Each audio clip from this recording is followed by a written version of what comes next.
There we are. We're back.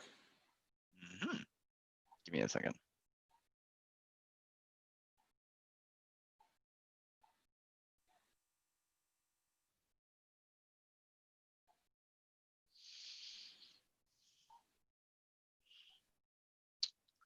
All right, everybody, welcome to another episode of Live Facebook here at CoralVue. And as always, we welcome you to another episode. This is going to be quite a fun episode that we're going to be having here today.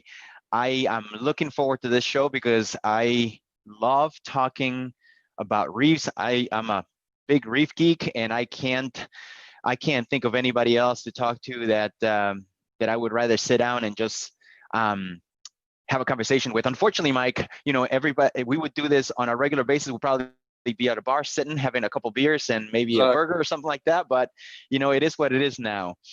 Before we start, though, and before I introduce everybody, and before I introduce you, I wanted to remind people this is a free live show, and the way we keep this live shows free is by having people like our show. So if you have a chance, make sure that you like the show, you like the live Facebook video, click on the little bell. If you're on YouTube, click on the little notifications so that you are notified right away when a live show happens. It keeps us going, and it tells our bosses that the shows are working, and then people are watching it. So please, thank you. I'd like to say hello to Michael Schrader and Blaine Boone. They're visiting us. Also Reed Tyson. So thank you so much. Now, last week we had a great show about women in reefing. It was absolutely amazing, except it was a little intimidating for me because I was the token guy among 5 ladies, and it was like, whoa. it felt a little bit intimidating, but they were so kind and they were so professional. They were a lot of fun. I did have a little problem with technical problem myself, where I got disconnected from the internet, and unfortunately we didn't get around to a couple of stores that I really wanted to feature. These are shows owned and managed by women that have that are in the hobby, regardless of how hard it is to break into the hobby as a woman. They have managed to kept a store going for so long, and I wanted to feature them, and that is Kona Reefs in Arizona. They've been around for 10 years in the hobby. They do both freshwater and saltwater. The business opened up in 2014. So please, if you have a chance, visit them. And the other one is Aquarium Artisans in Cincinnati, Ohio. Jennifer Embry. Hey, Jennifer, if you're watching. If you're not, then hello. Jennifer's been in the hobby for almost 20 years. They are a store that does both saltwater and freshwater. They opened up in 2012. And please, if you have a chance, if you're in the Cincinnati area, visiting the Rock and Roll Hall of Fame or something like that, please stop by and say hello to Jennifer and the entire crew over at Aquarium Artisans.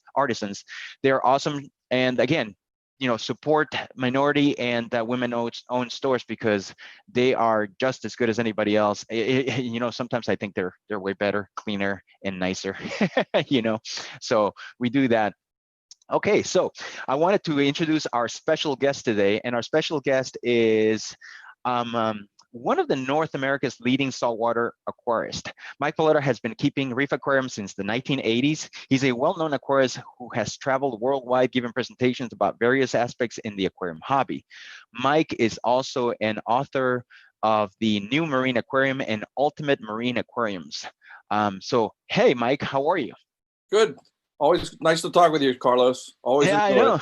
We always chat on email, going back and forth through products and something like that, but we never get to actually talk face to face. So this is actually kind of fun. I'm very, very excited about it. I want to say hello to Sky High Reef. I want to say hello to Mike Kinnery, who's visiting us. Andrew Mueller also. Yes, we're all looking forward to the talk. So, Mike, I wanted to start by. It seems to me that we're starting to loosen up on the shelter at home rules. How have you been faring? It's been interesting being home for pretty much the last 3 months. I've only gone out 3 times to go grocery shopping, so I followed the stay at home, really. But it's been nice from the context of I've gotten to spend a lot of time on the tanks, but I've also tried to learn to keep my hands out of the tanks. So that sounds contrary, that I've spent more time on the tanks, but I've spent less time in the tanks. But when I say I've spent more times on the tanks, what I've tried to do is make things easier, make things simpler, do experiments that don't require me putting my hands in the tanks, and also work on my reading about tanks and the hobby, which I've spent a lot of time doing, and also talking with a lot of my friends in the hobby and putting together some ideas. Like one of the things I did on Facebook was, over the course of 6 weeks, since everyone was stuck at home everywhere, I talked to 20 of the top reef keepers in the US and got all their parameters, put them all together, and then shared that with everyone, and learned a lot myself in terms of some of the things I was and wasn't doing that I try to improve upon. We'll get into that probably a little bit later, but it was interesting just to how open everybody was. I mean, these are people that grow a lot of the corals that we all know, and a lot of the really great coral keepers. And I was really impressed by how willing they were to share their quote unquote secret sauce. And the secret sauce was, there is no secret sauce. Everybody does things a little bit differently. There's some agreement between what everybody does, but there's also a lot of everybody does things just a little bit different, and they tailor it to how their tank is. I mean, everybody's tank is different, so they try to work it that way. And the amount of information I got is, to me, priceless. Yeah, I can't. I'm looking forward to that, because I think everybody in the hobby just wants to mimic, somebody that is actually having a lot of great success, and the results will be very shocking, yet not, of what is the secret sauce, like you said. So we'll touch upon that one a little bit later. I want to take time to say hello to Tiquan Wilson. Hey, Tiquan, down in Miami. Also Jimmy Pop Colson from Vegas, he's visiting. And Dean Trainer, thank you everybody for doing it. So one of your online bios says that you consider yourself an amateur aquarist, which is quite humbling, my friend. How long have you been an aquarist, an amateur aquarist then? I've been an amateur since actually the age of 5. I got my first fish tank when I was 5. My cousin gave me her guppy tank, and then that Christmas my parents got me a 10-gallon tank, and I had various tanks up until I went to college. I've had a fish tank all but my sophomore year in college, and then my junior year in college I won a 55-gallon saltwater tank in a poker game, and that got me started in having saltwater. And I started my first reef tank in 1984, wrote my first article in 1984, gave my first article in 1986, and gave my first lecture in Toronto in 1986. Oh my God, look at that picture right there. Wait, yeah. Look at Julian's. Is that a mullet? Yeah, that's a mullet. And it was a flat top mullet too. Oh wow, yeah, not only a mullet, but it was a flat one. Yep. That's fantastic. And I had hair, and I looked like a 70s porn star with a mustache, is what my kids always say. So hey, nowadays, right now with social distancing and staying at home, everybody made fun of the bald guy until you're the one that's having to do your own haircut, right? Yep. No, what's funny is I got a haircut because I couldn't go to the shop, but now we have 2 dogs, and we've learned how to trim them, and we just got new trimmers. So I had my wife trim my hair to practice before she did the dogs, because I wasn't worried what my hair was going to look like. So she practiced on me. So you can bust on me on Facebook on what my haircut looks like, or what lack of hair there is. Turn sideways. Let me see. That looks pretty good. She did a great job. The dogs look beautiful. So that's great. They have 10 times more hair. She took more hair off of one dog than I've had on my entire head my whole life. I know. It's like, hey, it's like, could you just borrow some in here, right? Yeah. But I know it's being bald. People think about it. It's actually more work than having hair, because I have to shave almost every day before you get a haircut, like every 4 or 6 weeks. But shaving every day, otherwise my wife says that I'll end up looking like a homeless guy. Well, I grew a beard. I grew a quarantine beard for 2 months, and I grew it while we were in quote unquote self quarantine. And then when our area went yellow and we could actually go out of the house, that's when I shaved it. And that's when my wife goes, I really hated that beard. So it was, I did. I looked like an old man with a beard, because it was snow white too. Just wow. It There's no brown or black. When it started coming in, it was salt and pepper, but by the time it was fully in, it was all pepper. It was all okay. Yeah, that was an interesting picture you showed of me, Julian, Charles Delbeck, and John Burleson. Yeah. That was in 1990. That picture was taken in front of John's gorgeous tank. Actually, here's a picture of his tank. Yeah, right there. That huge leather coral right there. Yeah, that's still one of the nicest leather corals I've ever seen, and that's 30 years ago. 30 years ago. Yeah. Wow. And we used to talk to each other. John was actually a night manager at a Holiday Inn, and he had access to their telephone system. So at night after 11 o'clock, he would call all of us, and that's when we would all share ideas with one another. We were all trying to figure out how to keep stuff alive. Because in those days, it was one, rare to be able to even find a coral because no one was bringing them in. And two, we did everything possible to keep them alive because if they died, you never knew if you'd ever see it again. Right. No, it's amazing how that was the internet back then. That's how you communicated before. Well, and you get mad when you had a $40 phone bill because you were paying like 11 or 12 or 20 cents a minute for the telephone. Yeah. So, but I mean, it was $40 then. Now we pay $300 for a phone bill, and we're going, oh, this is no problem. Yeah. All right. I want to say hello to Devin. Devin is visiting us also. Donald Chaco, also Mark Gray, and Kat. Hey, Kat, how are you? Nice to see you again. All right. So I've seen. I wanted to go back, and you touched upon a great point that I wanted to get into is the hobby back then as it is now. And tell us, how was the hobby? I mean, obviously the corals, you couldn't find them, but in terms of equipment and everything, how was it back in the 80s? And I hate sounding like back then because it's not that far behind. No, it's not that far. It is far behind compared to with where things are now. Yes. Whenever we started, and when I say we, there were basically a handful of us, and we all knew one another. The four people in that picture were the first four people that I talked to, and there were people in Europe doing it that I talked to as well. But how I communicated with them was primarily by sending them mail. We could send them a letter with questions, and then they would respond. That's how we communicated with one another, because international phone rates were like $6 a minute. So, and we just, that was how we communicated with each other. I mean, I communicated with Jürgen Lemkemeyer. I communicated with Alf Nilsson, Svein Fossa. We would talk to each other via mail. And I mean, it was kind of crazy in those days. And one, as I said, corals were primarily all beige and brown. There were no SPS corals. Everything was soft corals or big LPS corals, bubble corals, a few hammer corals, leather corals, mushrooms, zoanthids, and that's it. Like what's crazy is the original live rock that I got in 1984.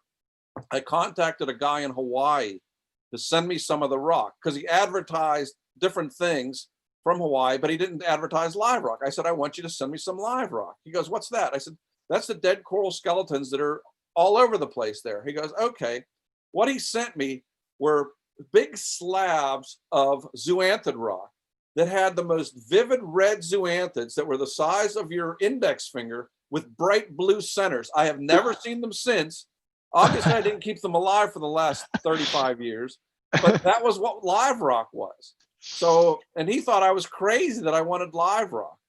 Oh my God. I remember going to Old Harbor Aquatics and getting live rock. The shipments would come in and all the stuff that was there, and you would try to find the live rock with sponges and things that would come in. And I look forward to that. And it's changed so much now. Now everybody wants pretty much pristine, clean, sterile rock. Yeah, that's bad. We'll talk about that in a little bit. But yeah. But it was amazing. I mean, then because it was so hard to get corals here in Pennsylvania, I lived in Pittsburgh in the western part of the state. Ed at aquarium shop in Stroudsburg would get in corals because he was near Baltimore and New York. I would drive the 4 hours there and pick up a box of corals and bring them back here and share them with all the people in Pittsburgh. And then after that, I would fly out to California on a Wednesday. When the corals would come in, I'd go to ERI and Black Coral and Sea Dwelling and Aquarium Depot. I would hand pick my stuff. I would carry it onto the plane in duffel bags and fly home that night on the red eye. And I did that probably 30 or 40 times.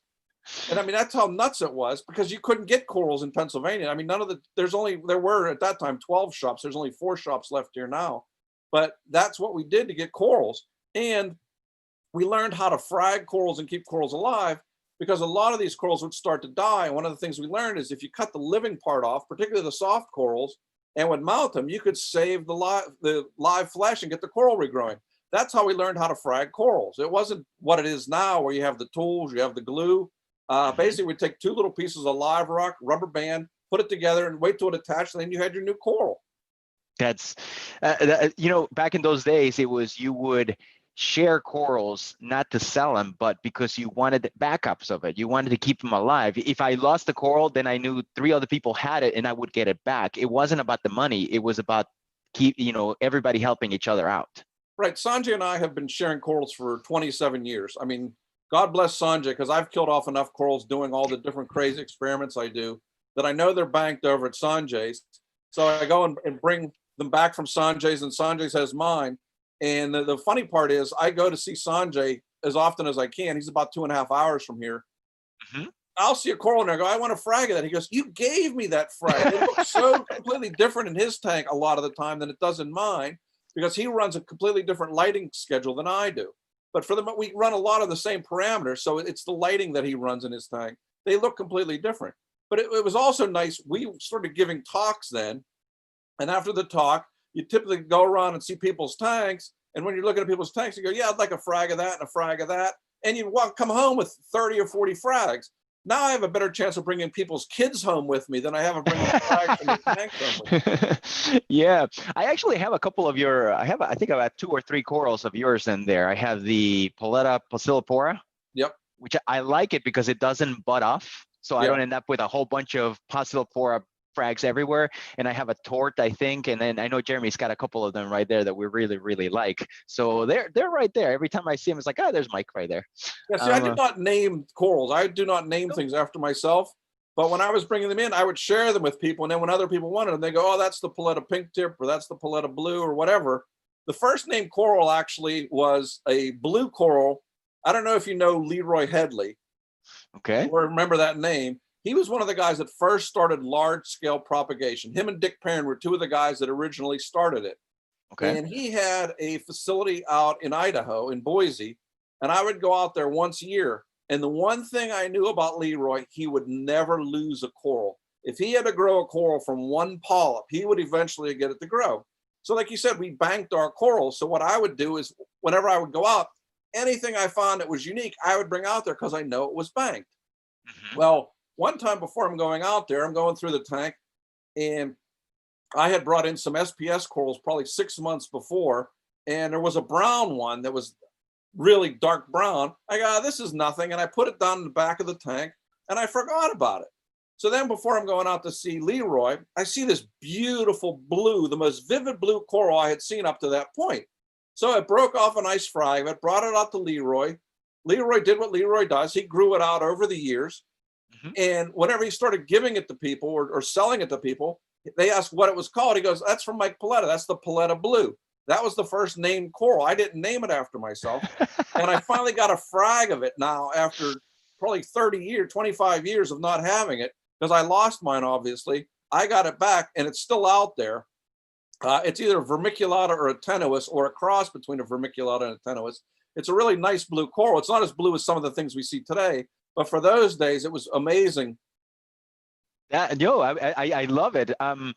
The way you name corals and the way they change back and then, just like you said, it might be brown on your tank, and then you turn around and put it in somebody else's tank, and with the water chemistry and everything and flow, and we're going to talk about this, all that, but it just changes the coral completely.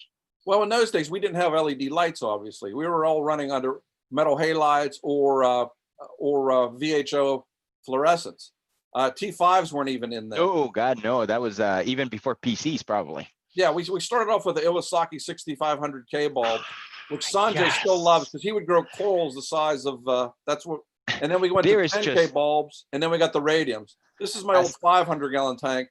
This, to this day, is still my favorite tank. all those corals were grown from little tiny pieces into these big, huge colonies over time. Look at that beautiful thing. And yeah, and I recognize that yellow. It looks like somebody peed in your tank. Yeah.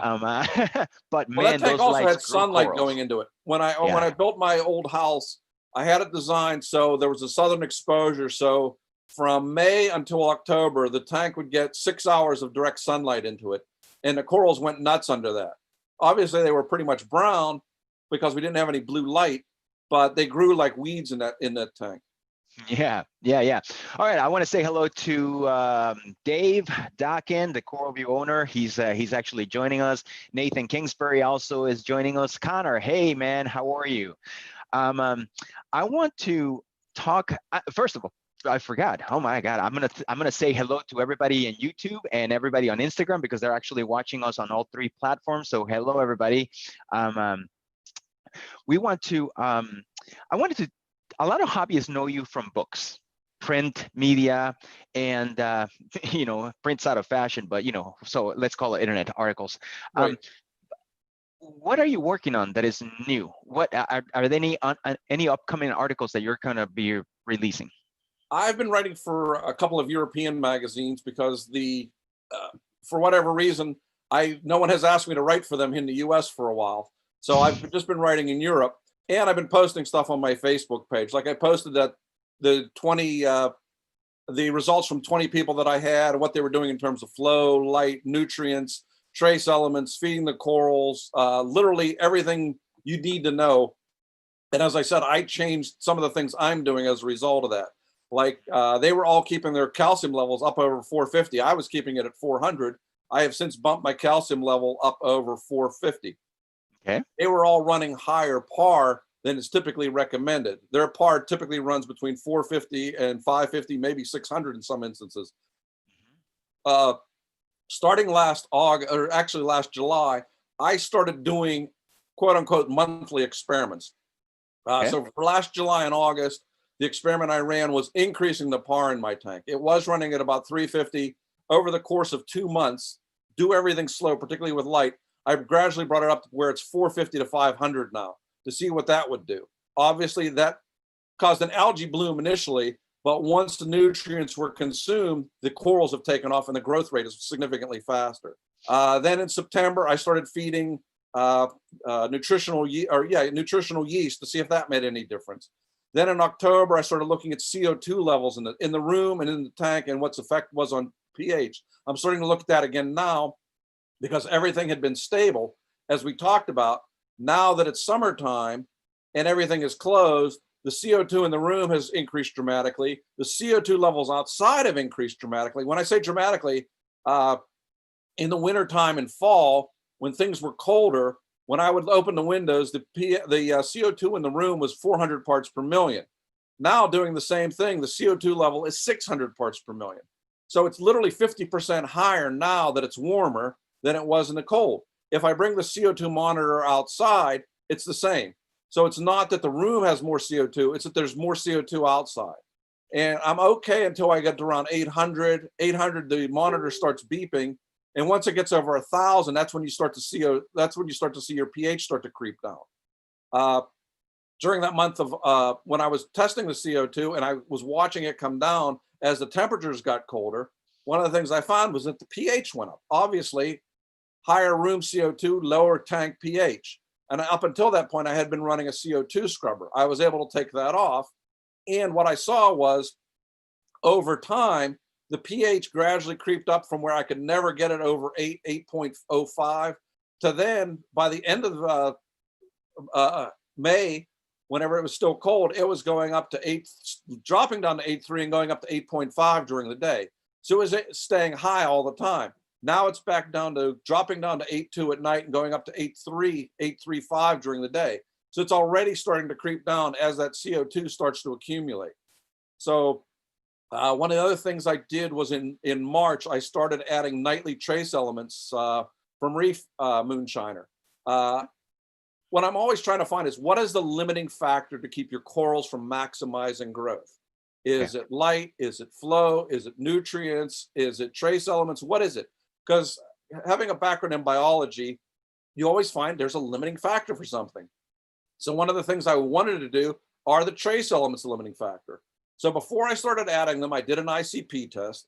The ICP test came back, and a lot of the trace elements like iron, like molybdenum, like barium, like vanadium were all at 0. So what I started doing was dosing the Reef Moonshiner trace elements every night. I bought the automatic pipette, like you see the people doing the coronavirus stuff on TV. Yeah. Bought one of those so I can do the exact milliliters right. I used Andre's calculator, and I started doing this every single night because I knew I was going to be home every single night. I haven't been traveling, so I thought that was a perfect way to test something like this that required doing it every night. Mhm. By the end of the month, I was starting to see much more color and much more growth in the corals.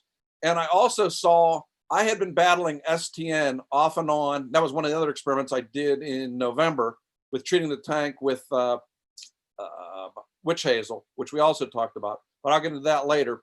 Mhm. After a month of using the trace elements and having everything balanced, because I did another ICP test after a month, everything was in line. So for me, that was the first time I saw that after a month of doing something, I started to see a significant impact. I saw that when I did that with lighting. I saw that when I did that with flow. I saw that when I did that with a couple of other things in the tank. But the trace elements has been one of the more dramatic things. I mean, one of the other monthly experiments I did, I added phytoplankton every night. That didn't change anything. I didn't get any more polyp extension, didn't see any growth, coloration, nothing.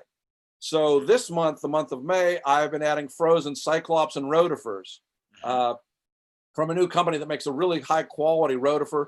The first thing I saw was I didn't get a bump up in phosphates or nitrates.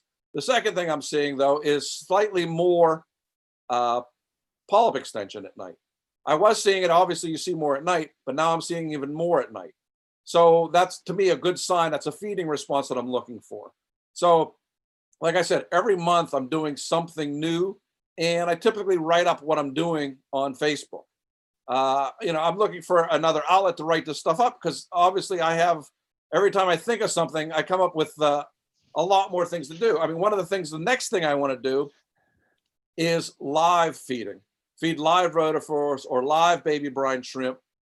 Because in talking with my friend Jamie Craigs, who's doing all the coral spawning work over at the Horniman Museum in England, his nutrition, he's he's actually shown that providing enough nutrition for the corals not only increases growth and coloration, but it also provides them enough energy to spawn. Typically, we provide enough energy with light and fish feces and other nutrients, but from what he's doing, you really have to feed the corals a lot because he now has his corals spawning once a month on cue rather than just once a year. That's why he was the Masna Aquarist of the Year 2 years ago. I mean, he's someone that loves to do the experiments, and he has found how important coral nutrition is. So that's why one of the things I'm looking at is how impactful is coral nutrition. That's why I'm doing the frozen stuff now. And then my next step is to go with the live foods and see what happens. Yeah, I know. And you reached out to me also about the Easy Reef stuff too. Right. Because they have the rotifers and everything, and it's probably going to be simpler because it's all in a paste that doesn't need to be refrigerated. Yeah, because right now I'm doing frozen. I mean, one of the things I did was I now have my own freezer by my fish room, so I don't have any of my fish food in the house stuff. So my wife is much happier than me. Yeah, there's nothing worse than the smell of mysis shrimp getting into your ice cream. No.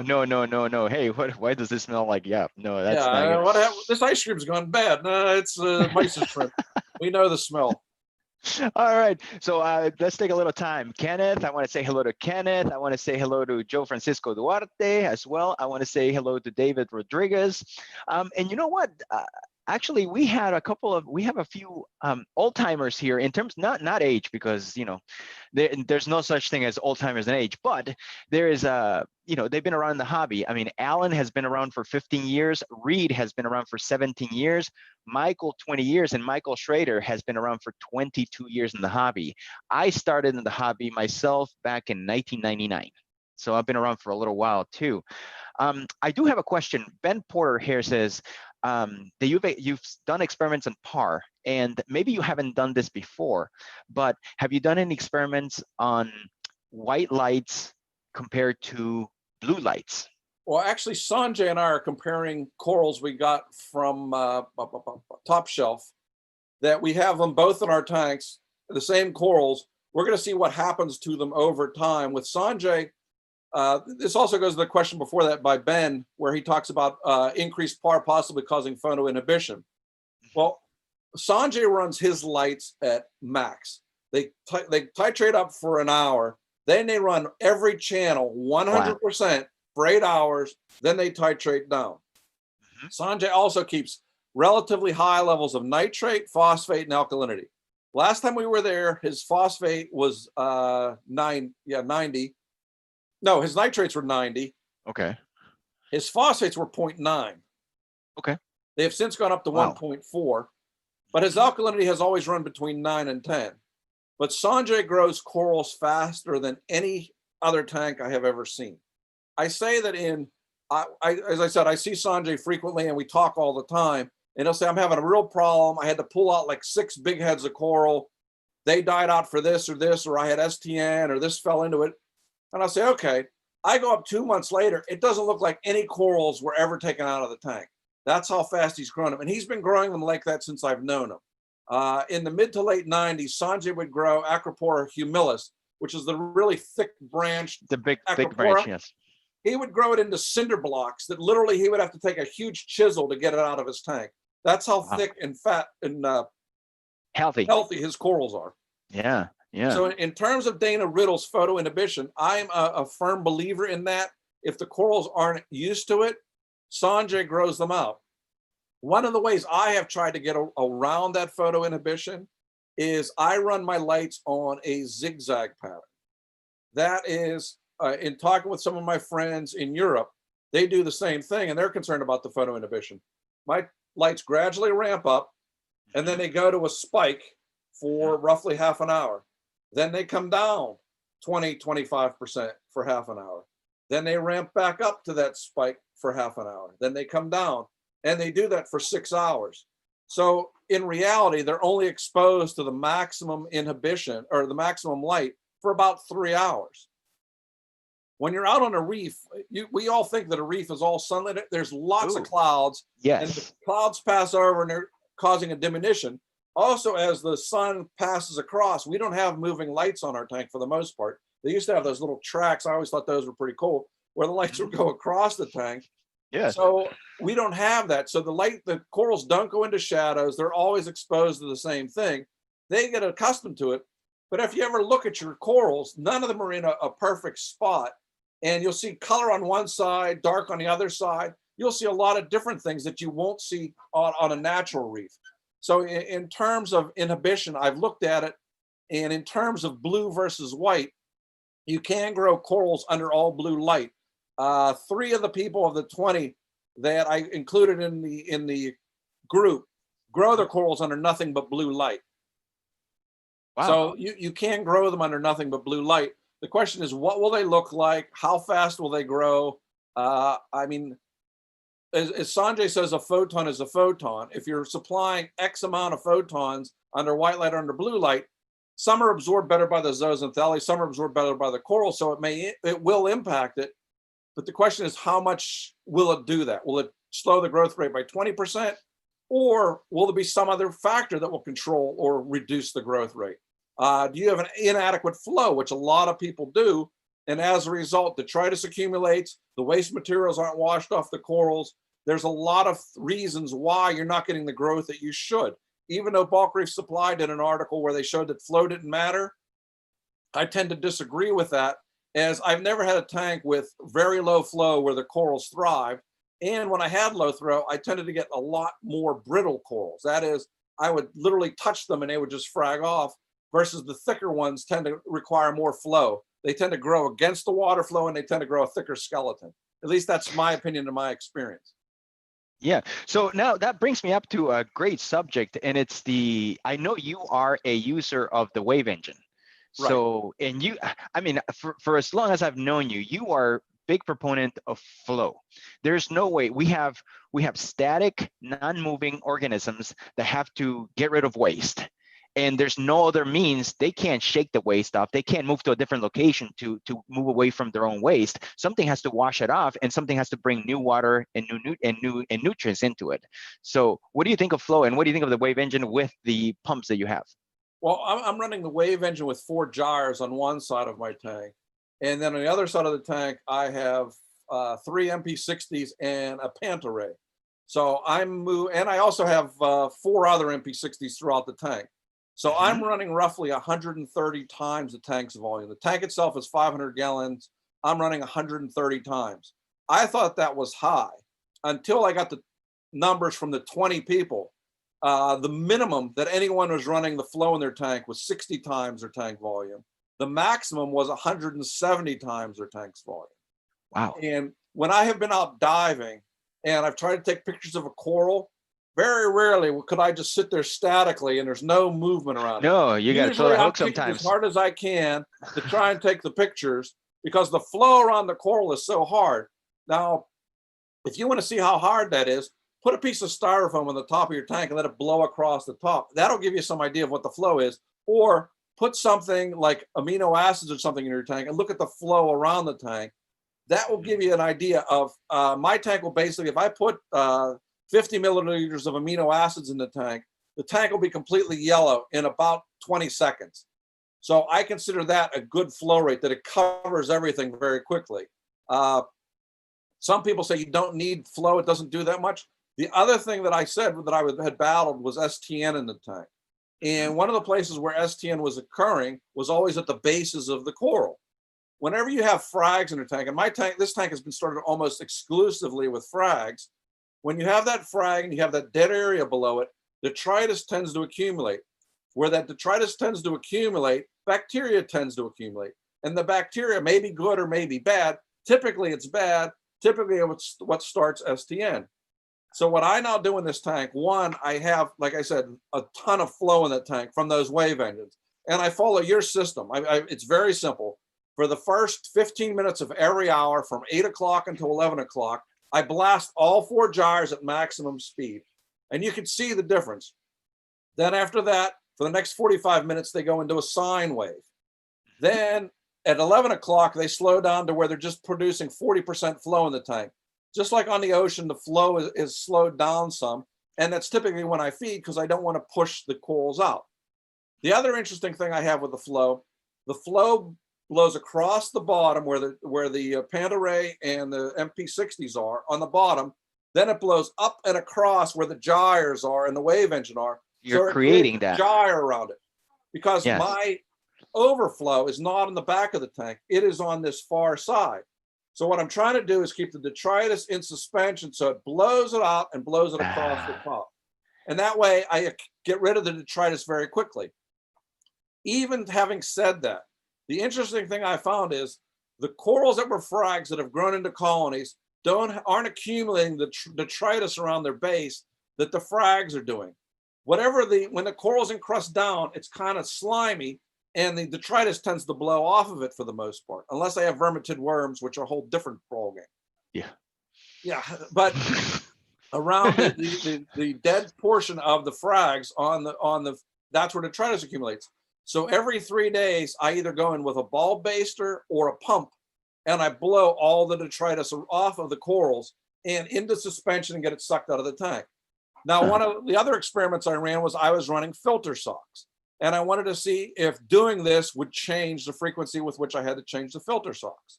Before I started doing this, I would have to change the filter socks every 3 to 4 days. Since I've been doing this, I now have to change the filter socks. I had to change the filter socks every 1 to 2 days. Now, I don't know if you're like me, but I'm lazy and I hate cleaning filter socks. So now what I have done, all the water that goes over the overflow has 2 perforated pipes that have polyester wrapped around them. Okay. Every 2 days, I take the polyester off, put it on. Takes roughly 1 minute to change the polyester. I then take them upstairs, hose them off in the sink. It takes no time at all. Put them out in the sun. They're good to go back. Whatever misses there then goes through a second chamber and goes through a second polyester filter, which only has to get changed once a week. I've done this. I was running a power filter. That is, I had a perforated pipe attached to a power head that had polyester filter around it. The problem was during all this time in-house for the last 3 months, it was no problem to change it every 3 or 4 days. Now that we're going back out, it's summertime, I'm working in the garden. I don't want to do that. I don't want to do that. Yeah. So that's why I switched over to the polyester filters going around, and it's helping to clean out a lot of the detritus. And the amount that comes out, I know how bad it is, because if I let one of these filter pads sit out not submersed, it smells like a dead body after about 8 hours. So it's taken a lot out. The other interesting thing, though, I thought, okay, this is all just fish waste, and that's where the detritus is coming from. So what I did was I didn't feed the tank for 3 days. I wanted to see if that changed the amount of detritus that was being produced. It did not change it at all. So I thought all this detritus was fish waste because I have a lot of fish in my tank and a lot of big fish. So I thought that was where the detritus was coming from. No, it's apparently the stuff sloughing off the sponges, because there's a lot of cryptic sponges underneath the rock. The stuff sloughing off the corals. It's amazing how much detritus the invertebrates produce relative to what the fish produce. Because what the fish produce is primarily slimy and wet and dissolves. Because if you catch any of it, put it in a tube and shake it up, after 6 hours, you can't even tell there's anything in there. You do that with the detritus that's there, it tends to accumulate. Yeah, it's at the bottom. Yeah. That's the way you end up with that stuff at the sump. The other thing I did with the detritus is I measured what the phosphate levels were. Because I was running relatively low phosphate. So I'm thinking, okay, there's no phosphate in here, but why is there still algae from time to time? Is there more phosphate than I'm reading? So what I did was I took some of the detritus off the bottom of the tank, because I run a bare bottom because I run that much flow, set it in a container, let it sit overnight, shook it up first, let it sit overnight, poured off the water, then tested that water for phosphate. The level of phosphate in that water was 3 times as high as what it was showing in the water column. So the amount of detritus in your tank has an effect on what the phosphate level is. Obviously, there's bacteria and enzymatic activity and other things occurring in the detritus that's providing it for the corals, and the corals are consuming it. But if you think your phosphates are too low and you're adding some, you might want to check out what your detritus is and check out what the phosphate levels are coming off that detritus.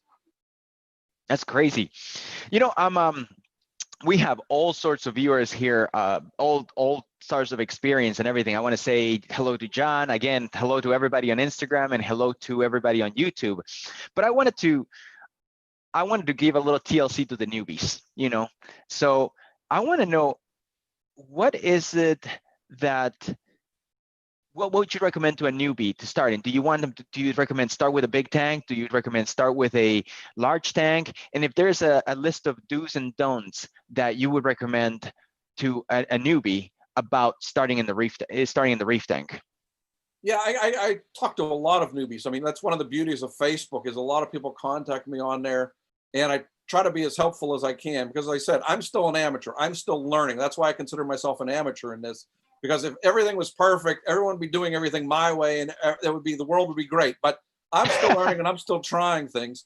So for newbies, the first thing you have to learn to do is be patient. I forgot, no matter how long I've been doing this, and I'm Mike Paletta and everything should be perfect, that's not the case. Simply in moving everything from the 300-gallon tank to the 500-gallon tank, I used the same exact rock. I added no new rock. I took a lot of the corals. I used the same fish. I used a fair amount of the same equipment. It has still taken roughly 16 months for the tank to get to where I think, okay, it's gone through all these ugly phases. Cyano outbreaks, bryopsis, dinos, everything imaginable happened in that tank. That has happened in every new tank I've ever set up. Even though this quote unquote wasn't a new tank, it still is a new tank. So you have to learn to be patient.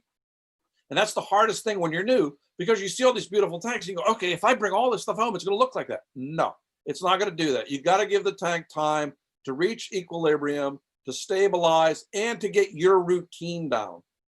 The other thing I would tell a newbie, read as much as you can on the internet, books and everything else, but find out who the author of this information is. Go to people that have a nice looking tank, listen to them. And don't listen to, okay, I'm taking a bit from Joe and a bit from Harry and a bit from Mark and a bit from Tom. Find out one system you like and stick with it. Odds are you're going to be a lot more successful going with one person's methodology than trying to hybridize all these different people's methodologies. So look at a tank, because I did an article on reef builders probably 5 years ago called Gurus Without Tanks, where I ruffled a lot of feathers, where I talked about some of the internet gurus that don't have tanks. Now, I've always shown my tanks. My tanks are shown all the time on American Reef. In the articles I do, there's always pictures of my stuff. Sometimes my tanks look great, sometimes they're bad. But like I said, I'm always learning. And if anyone ever tells you, oh, I've never lost a coral, run away from that guy. Because the 20 people that I trusted and I got accumulated their knowledge from, every one of them told me, yeah, I've wiped out an entire tank. Everybody that has done this has wiped out a significant portion of their tank at one time or another. So read as much as you can, find out someone you trust, find a mentor that you can talk to that will help you, because most people will share their information with you. And then once you do this, start from the beginning, keeping a log of everything you're going to do. Because I said this in 1986, and it still gets quoted today, nothing good ever happens fast in a reef tank. Only bad things happen fast. You can go to bed one night and you have a table coral that turns into a frag. You never go to bed and that frag doesn't turn into a table the next day. It takes a lot of time and a lot of patience. I've been known by my family as one of the most impatient people they know. The hobby has taught me patience over the last 40 years. So that's one of the things that I can't teach you that no one can teach you. Your tank's not going to look spectacular overnight. It's going to take time. And by keeping a log, you're going to find out things that you did 3 weeks ago that affect the tank today. Very rarely does stuff die unless you do something really traumatic to it. Usually you have an alkalinity spike, and then 3 weeks later you lost 4 corals, and you're going, everything's perfect. How did I do this? Your corals remember bad things from 3 weeks ago.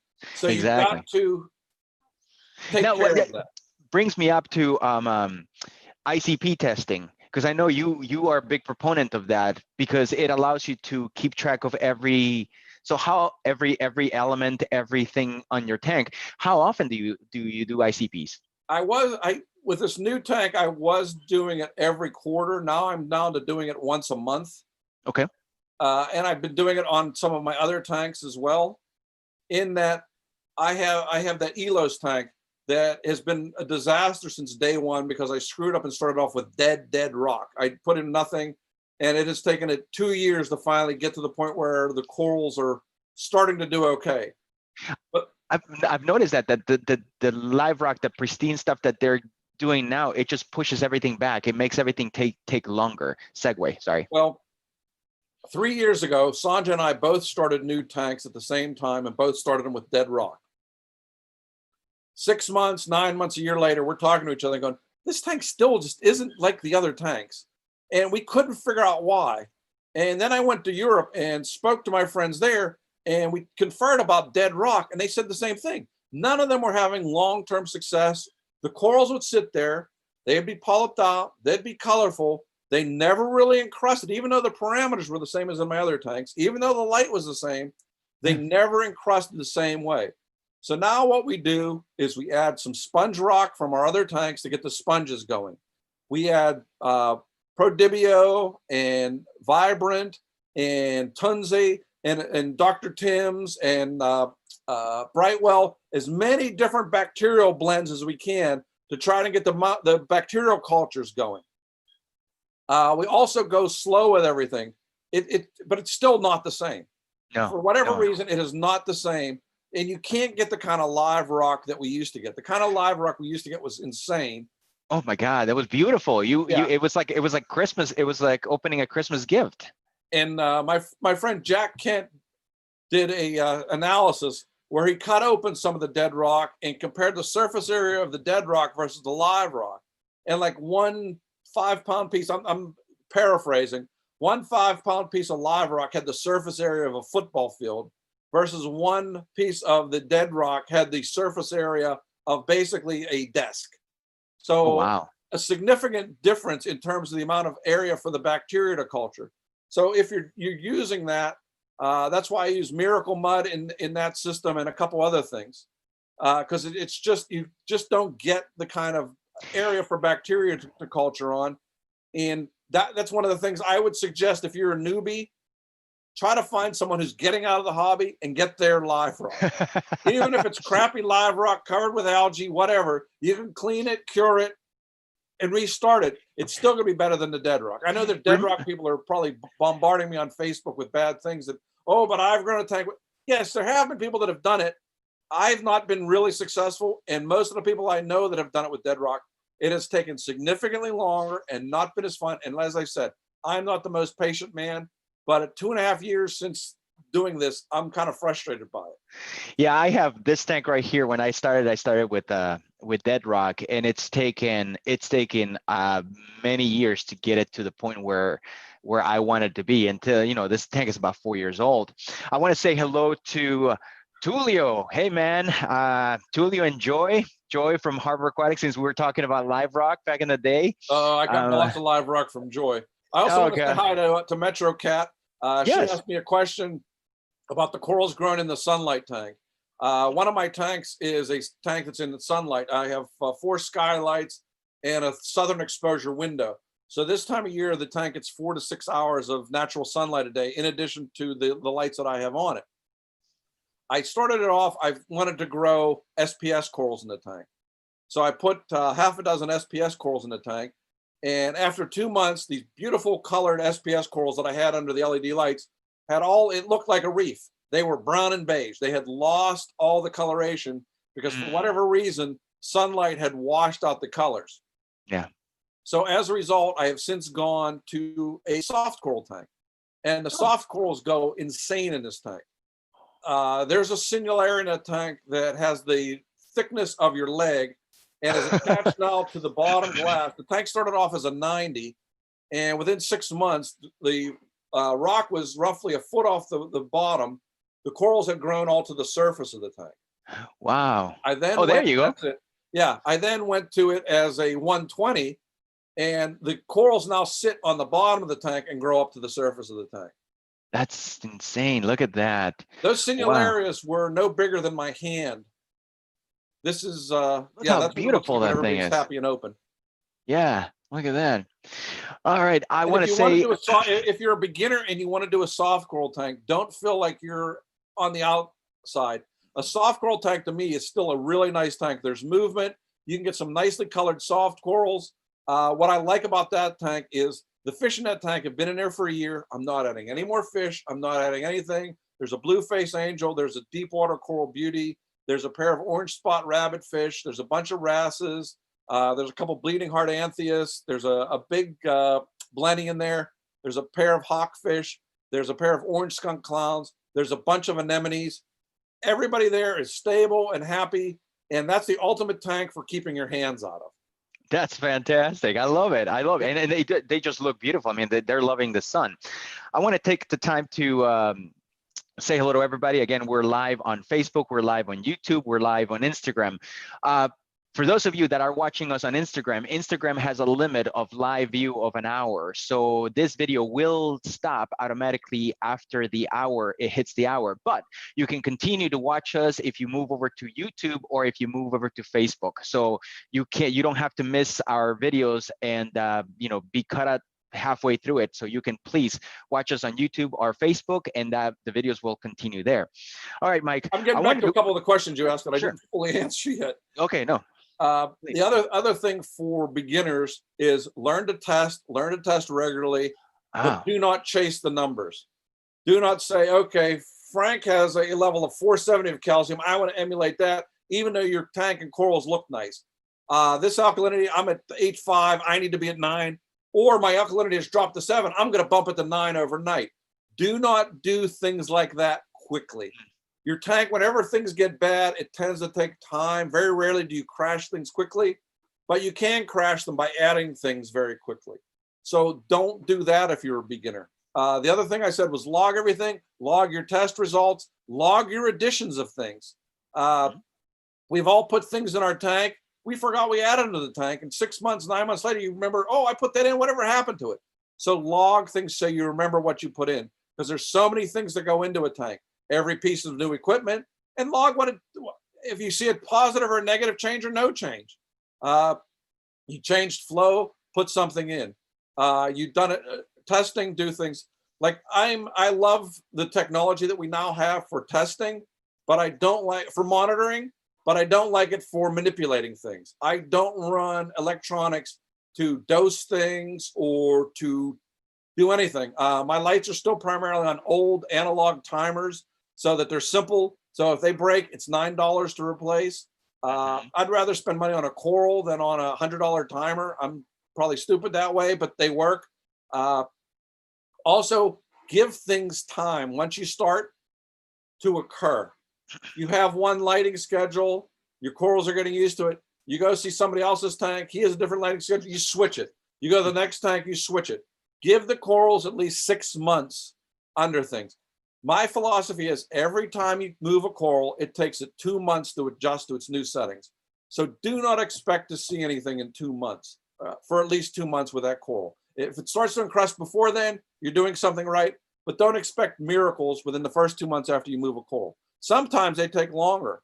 One of the interesting things I'm seeing by starting a tank with all frags is the growth rate difference between different types of corals, even corals of the same species. Like I have a home wrecker tenuous in my tank that started as a little tiny frag the size of my pinky. It's almost the size of my fist. Sitting behind it is a joust and an angry birds. They're still like little stinking pinkies. I want them to grow faster. They're literally 2 inches away from the home wrecker, but they don't grow as fast. Other corals in the tank are growing miraculously fast, where they're now the size of softballs, where the frags sitting next to them are still the size of when they all don't look like they've changed at all. So take that into account. Everything can change, is different. These were all started from frags. You can see the difference in sizes of certain things. It's kind of interesting. That's amazing. All right, so we usually during the shows right now we usually have giveaways. So we actually have 2 giveaways today. I'm going to mention the first one. We just finished talking about flow and how important flow is, no matter how everybody tells you. I mean, if flow wasn't important, then the ocean probably wouldn't have any flow at all. So it is. But one of the giveaways is going to be a Hydros WaveEngine. Now, my producer Jeff is going to be putting the link on Facebook and YouTube.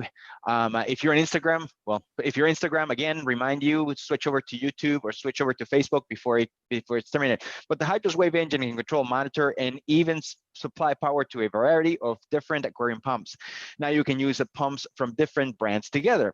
Have you ever wanted to combine a gyre with a Vortec, pair a Tunsi with a Jabo, control Abyss, Reef Octopus, Ice Cap, and much more wirelessly from your phone? Monitor pump performance so you know when they need a cleaning. Get mobile alerts if something goes wrong. The WaveEngine replaces individual pump apps and controllers. It also eliminates a lot of unnecessary wires and bulky power bricks with a cleaner, safer installation.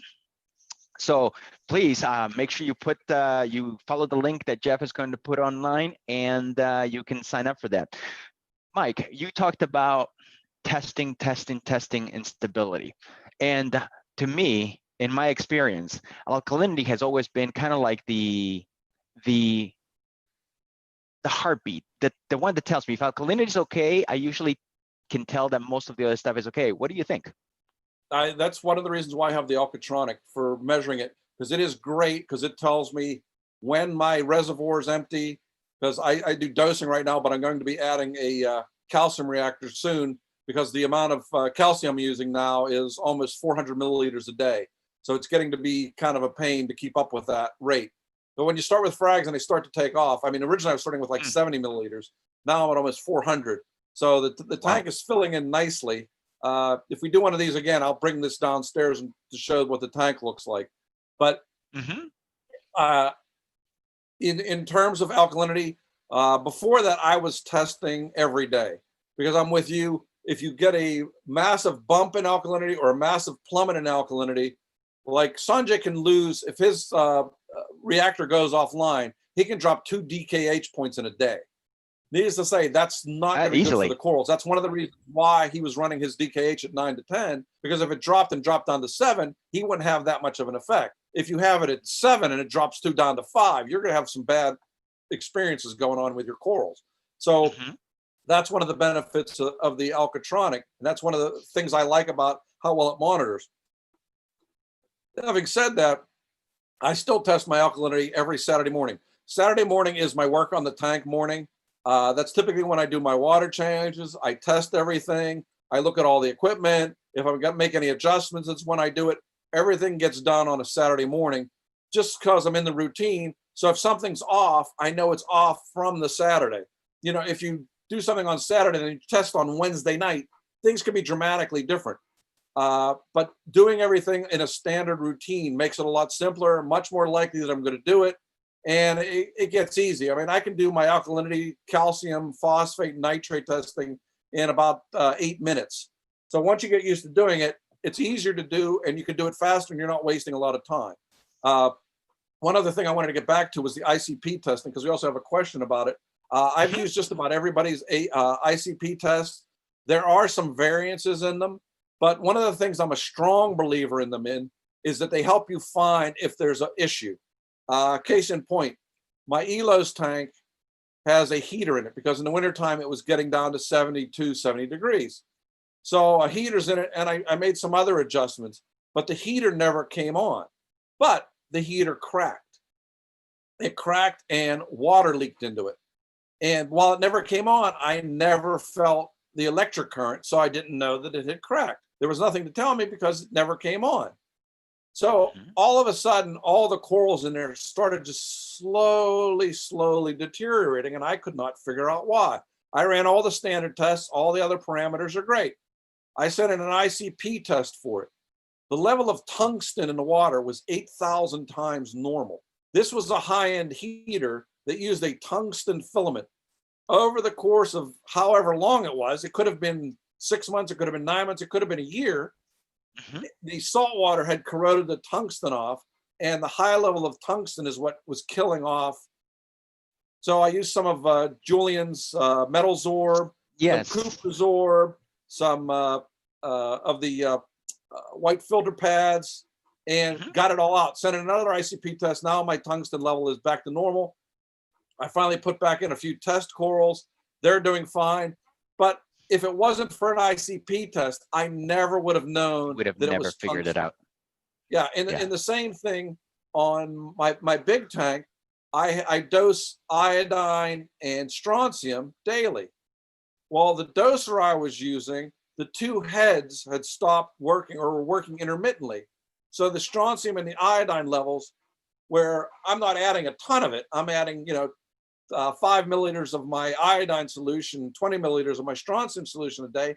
It's not enough for me to pick up that it was only adding 5 and 1 or 5 and none or 5 and none one day and 5 the next. So when I did the ICP test, suddenly my iodine and my strontium levels were down. So I knew that I had to go back and look at my doser. This isn't the doser that you guys have. This is another older doser that I have. And as a result, I knew I had to fix the doser. Since I've done that, I got them back up. The other thing is that some of these ICP tests show excessive sulfur as one of their byproducts. All of them, for whatever reason that I've used, show excessive lithium. Now, I don't know if there's a lot of bipolar people that are taking lithium, or if lithium is one of the byproducts in the salt, but every single one of them shows excessive levels of lithium in the water. One, I don't know how to get lithium out. And two, most of the people that I know that run an ICP test tend to show higher than normal levels of lithium. So I don't know if it's a byproduct of ICP testing or of the salt I'm using, which is Instant Ocean, which is what I've been using for 30 plus years, but that's something to keep in mind. There are some slight variances, but this gets back to when you get your results, talk to other people that have used the test, see if they're seeing the same thing. Don't keep your ICP results a secret. There's no reason to. If something's off, it will tell you. And like I said, with doing the trace elements, it's been really nice to see that I'm right in the ballpark with all my trace elements now. And it agrees with, I'm seeing much healthier corals and less STN in the tank.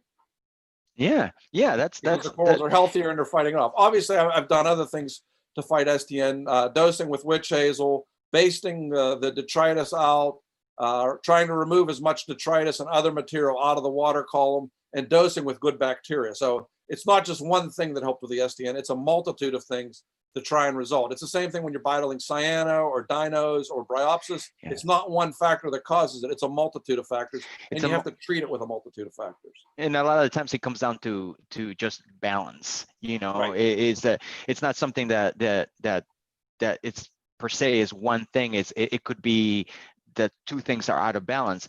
Which brings me to Philip Coquaco on YouTube. He's asking, what's better, lower phosphates or higher nitrates? And I think it's more of a balance, isn't it? It's a balance, but I try to have slightly higher nitrates. I'm actually dosing nitrates into the tank now, because what I'm trying to do is keep my nitrates at around 10. They typically fall in my tank to 5 or 2 if I don't dose nitrate. I'm not running any algae filtration right now, but the corals are consuming the nitrogen so fast as one of their nutrient sources. But what I am trying to do is get the phosphates down. My phosphates are running 0.13. I try to keep them at about 0.08. But by doing that, what I'm trying to do is remove the excessive detritus to try to get the phosphates down. One of the other experiments that I'm doing right now is I'm feeding HPD food. Russ, who produces my videos on American Reef, makes this food that's a gel type food. I take his gel type food and I'm adding freeze-dried krill, freeze-dried mysis, freeze-dried fish powder, spirulina, Selco, and vitamins to it, mixing it all up in a gel with boiled water, put it in the freezer, pop it out in the fridge, and it's a thick gel. And I take off chunks of that and I put it into a mesh bag and I let the fish eat it all day long instead of broadcast feeding. Because I found an old paper, believe it or not. Like I said, one of the things I've done is I've been able to read everything that I've had accumulated over the years. This is an old paper saying a new natural feeding method for the reef aquarium. And one of the things it talks about is constant feeding, and how by constantly feeding a reef tank, even though you're feeding the same or a larger amount, your nutrient levels will actually come down over time. I've only been doing this for a couple of weeks now, and what I've seen is my phosphate levels have fallen from 0.17 down to 0.11 already. Okay. So in 2 weeks, that's pretty good without me adding GFO or anything else. Yeah. And the only thing I'm doing is feeding like that. I'm not broadcast feeding anymore. With the hope is this will agree, because what happens is the fish tend to eat as hungry as they are. They don't eat like it's Thanksgiving and where they all get fat. It passes through the digestive system unused. So there's a lot of waste in the water. Nor does, no matter how good you are with broadcast feeding, some of it will always go under the rocks, go into the filter, go somewhere else, and decompose and leach nutrients into the tank. So by feeding in this way, I'm hoping to reduce the nutrient levels even more, particularly phosphate, without having to use GFO or anything else. Yes. It isn't that much of a pain, because before this, I was feeding the tank 6 to 8 times, small amounts, to try and do the same kind of thing. But this is just feeding it 2 or 3 times a day with this big chunk of gel food and seeing what. And I thought it would be problematic for some of the fish. The only fish I've seen that haven't done as well or aren't as fat are the anthias. So I may have to find out something different to do with them. But the chromis, the angels, tangs, everyone else is fat and happy doing this. Oh, well, I have to send you some of that Easy Reefs mastic stuff that you can actually, it's a putty and then you put it on the glass and then they eat it. Try. Well, what I'll put it in is the mesh bag, because it took me a week to get the fish used to eating the mesh bag. Because as big as the fish are, they'll pull something like that right off of the glass, particularly the big tanks that I have in the tank. So they've gotten used to doing this. And what's interesting is the big fish peck at it and the small fish sit in the current that the gyres are producing, and they just pick off the small bits. So there's literally nothing getting wasted in this tank that I can see. All fish are messy eaters, so that helps the little ones. You know, going back to trace elements, and Alfonso has a great question, and I'm going to generalize the question. Alfonso says, when should I add strontium? I'm going to generalize the question. When do you think should we add trace elements? Should we add them through the entire day? Should we add them in the morning? Should we add them at night? What do you think? I'm just adding them at night, because typically the corals feed at night. But it's also known that they tend to consume amino acids more during the day. So you're supposed to feed amino acids during the day and feed the corals at night. I just do the trace elements at night because that's the routine I've gotten into. Maybe down the line, I'll try doing the trace elements during the day to see if that makes a difference. But I don't see, since you're adding a small amount, I mean, I'm adding 1 to 5 milliliters of stuff. So I'm not adding a ton of stuff. With the strontium, how I assess strontium levels, when I see the little pink dots of coral and algae, I know that my strontium level is good. But there's also the mindset that coralline is a competitor for stony corals. So I don't want the coralline to be overgrowing things. So I tend to titrate the dose of strontium, so I'm getting the small spots of strontium, not the big shelves of strontium that I used to get. And the same thing with iodine. That I measure with the ICP test. There's an iodine test out there, but I don't think it's worth a crap, to be honest with you. It's not very precise. And I mean, ICP testing for iodine, from talking to the people that are doing it, they think they're spot on with their iodine levels. So that's, and seeing what happened with my doser not working and telling me my iodine levels were low, I think they are spot on. So that agree with what I was seeing with them. That's good. That's good. So we do have another, before we move on to more questions, we do have a second giveaway. And the second giveaway is really good because I have it. So does Mike has it. We've talked about this in private many times, and it's an Alkatronic. So we are giving away a full Alkatronic unit. Alkatronic is an all-in-one alkalinity monitor and controller. It tests your water buffering capacity and adjusts pH levels automatically, so you don't have to. Anybody can use an Alkatronic. It works right out of the box and does not require an aquarium controller. After it tests your water, the results are used by the built-in 2-channel doser to make precise adjustments to achieve unparalleled stability. You can even use the Alkatronic with a calcium reactor, maintaining your alkalinity. So I use it, you use it with balling method. I use it with my calcium reactor, and it does a fantastic job. I'm one of those people that, like you said before, don't chase numbers. It's funny to me when somebody tells me, oh, I keep my tank at 7 or I keep my tank at 8 and it doesn't move. Just 24-hour period, your alkalinity will swing, and it's never going to be the same thing. So I usually try to keep my swing within like 0.5. If I keep my swing within 0.5 through the entire weekend or something like that in the month, I've noticed that my corals just go absolutely crazy. Yeah, I try to keep mine within a 0.4. And I mean, I check it every morning to see how it's been through the night. And I measure it 6 times a day because I'm obsessive about making sure my alkalinity is good. Because if I start to see it trending down, then I go in and do a regular test to see if it's the machine, which it hasn't been, or then I try to figure out what's going on. Okay, have I run out of solution? Is the solution precipitated at the bottom so it's not taking it out? What's the cause? Did you mix the solution correctly? Yeah, has it plugged up? No, the buffer could precipitate at the bottom. If you put excess of CO2 in, it'll precipitate out. So by doing that, I check all those things, but I know if it alerts me, or just by checking it alerts me, because the line is pretty much, it does little blips, because I dose buffer every hour. I learned it from Julian. Julian doses his buffer hourly. And by dosing it hourly, I mean, you want to talk about probably the person who grows corals the second fastest is probably Julian. I mean, he took down his whole tank after the hurricanes in Miami 2 years ago. And I took pictures of it right before, and I was there in February, and you can't tell there were any corals sticking out of that tank. There's still massive, huge colonies from the little frags he put back in. So he grows them really quickly too. And one of his secrets is dosing alkalinity hourly. He doesn't get the big spikes. It's straight. I dose hourly. I don't get the spikes. Everything's pretty stable. I slow it down a little bit at night, and I up it during the day. Whenever it's dosing during the day, it could be dosing up to 40 milliliters a dose. And at night, it's down to like 10 or 15 milliliters a dose. And by that way, it keeps it nice and stable. And the Alkatronic lets you see that stability and know how to dose so you keep it that stable. Because as we said at the beginning, one of the things you want to do, particularly with alkalinity, is keep it as stable as possible. And that's really one of the things I really like about this device, is it helps you to do it. I mean, I used to measure alkalinity 3 times a day because I was kind of OCD about it. Because whenever I had problems, it was always tend to trace back to alkalinity. So one of the things I did was test often. And I would try to figure out, and I was running a calcium reactor at the time. So How often do you would, test? now I only sorry. test once a week, but on the Alkatronic, I test every 4 hours. Okay. Thank you. Yeah. All right. So, sorry. Go ahead.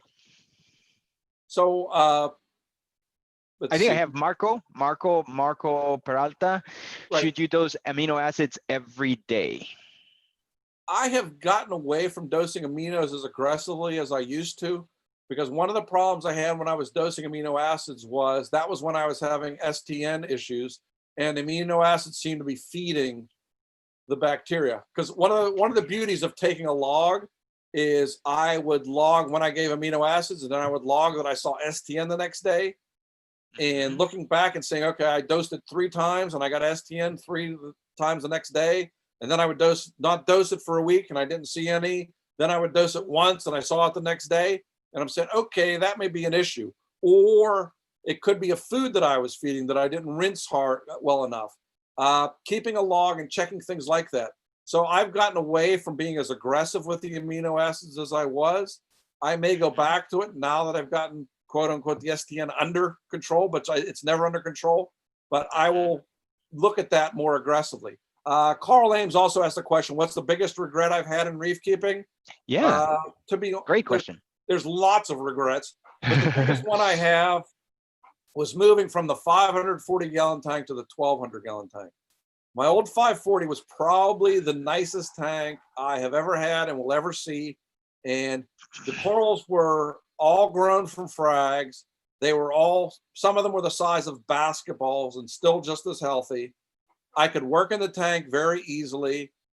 And because I wanted to go bigger, this is the 1200 gallon tank. I thought, oh, if I could do the 540, I built the 1200 myself, literally brought the sheets of glass in, had 8 guys helping me. We built the tank. And right after I built it, I knew it was going to be a bear to try and work in, because I couldn't work against the back wall. I literally had to take the screens and glass out of the window to work on the back part of the tank because it was 4 feet front to back. And that's a 1200. It was a gorgeous tank. It was just an absolute bear to work in. I can't imagine. I had something similar like that. I had a beautiful 75 gallon tank and then bought a house and ended up upgrading to a 180. And this was back in the early 2000s. And it just wasn't the same. I loved that 75 and the 120 wasn't it, and kind of drove me out of the hobby for a little while until I came back, and now I have a 210. But yeah, I can relate. I can relate to that. Sometimes bigger is not better. No, you know? I mean, 540 sounds big, but I have a 500 now and it's attached to a 70 gallon frag tank, a 40 gallon nano tank, and a 180 gallon sump. So there's roughly 600 gallons of water in the total system, a little bit more, but about that. It's actually very easy because I also planned it real well. And that's one of the things I would also tell the newbies, getting back to that, plan your system so that you can do everything as easily and simply as possible, because the more simple things are to do, the more likely you are to do them.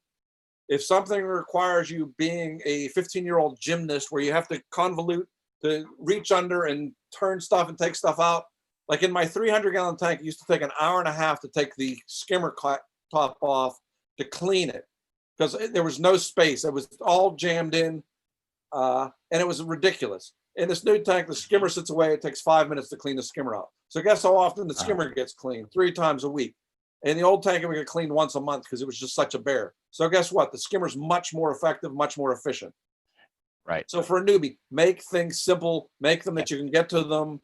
Don't make it so you can't change the floss, you can't change the sock. Make your flow devices so you can take them out and clean them, because everything needs maintenance. The ocean eats and consumes everything. And if you don't clean it and maintain it, it's not going to last. Make your pipes with gate valves or shutoff valves and unions so you can take them offline and clean them, because eventually stuff will accumulate. In my old 1200 tank, when I had to dismantle it, one of the scariest things I found in one of the tubes was a bobbit worm. And when I took it out, a bobbit worm is basically in a digestive tract with a very scary mouth. When I took the pipe out and I saw something in it, I heard something coming towards me and I threw it, and this bobbit worm came out, came like this close to my face. And it's the closest I had to having a heart attack from an animal in the tank. So I never could get to that pipe, but all my pipes I can get to now. Everything's easy to maintain. So I'll never forget that. And No, what's funny is I actually sold that to a fish shop because somebody bought it from them. They wanted to have a bobbit worm in their house, which I don't understand. That's like a scene out of Poltergeist or something coming at No, you. it was in a 1,200-gallon tank. I would lose fish, and I could never figure out what happened to them. The Yep, bobbit there. worm would get hungry, shoot out of the worm, because at that time, the frame of the live rock was all PVC pipe. So this bobbit worm came in small on some of the live rock, went into the PVC pipe, and that was his lair. And if something went by when he was hungry, pulled him right out of the water. And when I said he disappeared, Wow. there was not a bone, a scale, there was nothing. And I could never figure it out. I had a dwarf lionfish in that tank. It ate the whole dwarf lionfish. There was nothing left of the lionfish. Oh my God. Yeah. Wow. The predator became the little food. Yeah. You know, I want to say, everybody, that this channel, again, just a little bit of plug in here. This channel is free. We try to do live Facebook Live, YouTube Live, and Instagram Live every week. The only way we can maintain that free is by people liking the channel. So if you are watching the channel and you like what you see, please hit the like button. If you're on YouTube, hit that little bell, that notification that tells you when the new channels are there. Mike, I wish that we could sit in here and talk for hours, but I know there's a time limit to this, and maybe sometime in the future we can come back and pick it up where we left, where we're leaving off in here, because there's so much information that you can share, and there's so much information that everybody wants to hear and ask about, from you. It's so cool to talk to you. I think everybody's super happy about it, and very, very thrilled that you were helping out. And thank you so much for giving love to the newbies. Those are the people that keep going, keep the hobby going, and come back and help us out. And it's so great to help them out and see the excitement, and remind myself of when I was that, so excited to see. I remember going to a local fish store when they would get their shipment of fish and corals in, and every day was like Christmas when they'd open the box and go, because they didn't know what they were getting then. It wasn't like now where everything was automated. They would send a wish list in, and it would get filled, and sometimes there would be corals in there, something that they didn't order, and I'd walk home with 2 or 3 corals that they had no idea how to keep, or there'd be some weird fish. Most of the fish at that time, probably 20%, were unknown species. So it would come in as unknown wrasse, unknown anthias, and I'd walk home with some crazy stuff for, real cheap, because they didn't know what it was. It's amazing how things have changed. We won't even get into how much more expensive things are, but they're more expensive, but we're also much more successful. I have my favorite fish in my tanks is my marine bettas. I have one in 3 different tanks. I think everyone should have a marine betta. The oldest one I have is 17 years old. Wow. So, it's, to me, a cool fish, and it's a lot cheaper than a gem tang, and to me it's a lot prettier, and it's more interesting. Yeah, exactly. Wow, that's 17 years. Wow, that's an old fish right there. I have a Red Sea Regal Angel that's 15 years old. Wow. And those were considered impossible to keep when I got it. Yeah. The sad part is I have tried to get both of them mates, and they have each killed off 2 or 3 other individuals that I've tried to put in for them. They wanted no part of it. So they want no part of it. They just want to be themselves. Yes. And when I say they killed them, I mean literally within minutes after they were fed, farthest part of the tank, after sitting in a plastic box to get used to them. Didn't matter. Killed them within minutes. Acted like they weren't interested in them when they were in the plastic box. Yeah, there's actually a lot of things we could still talk about. I cover about 10th of the experiments I'm doing. So and maybe we'll do this again sometime, and then we'll talk about experiments and other things. But I want to say thank you, Mike, for joining us. I can't wait to talk to you again. Maybe we can schedule this one more time. You're looking for a writer. Here is CoralVue. We're always looking for that. So I want to say thank you to our producer Jeff. He's done a fantastic job preparing for this. I want to say thank you to Jeremy, our art director. He's the one in charge of all the pictures. I want to say thank you to every visitor that we had. I want to say thank you to Ashish, Floyd, Jeremy St. Louis. He's there. He was a guest of ours before. Remind everybody, there's a giveaway. We are giving away a WaveEngine, and we are giving away a Alkatronic. And then we'll talk about next time about new products, Mike. I know that you are looking forward to the Mastertronic, which is the new Alkatronic, the new product from Focustronic that is going to test calcium, magnesium, phosphates, and a couple of other things as well. Yeah, that's one of the things I've been looking forward to for a long time, because I think that, because those are the other things that I measure. So my Saturday mornings will go much smoother. Yeah, and also, and I feel like the product, the Alkatronic, has been around for a while already, for a couple of years. It works, it's stable, so I'm gonna trust them with the product because they're doing the same thing, and they're gonna be using titration as well. So they got something that they got down to a science, and they're just reproducing it again. So I'm really looking forward to that. So on behalf of Dave, Brandy, the owners of CoralVue, the entire staff here at CoralVue, we'd like to say thank you, everybody. Make sure you click on that notification, make sure you hit the like button so you can be there for our next live broadcast. Please stay home and stay safe. Thank you. Stay safe, everyone. See you all soon.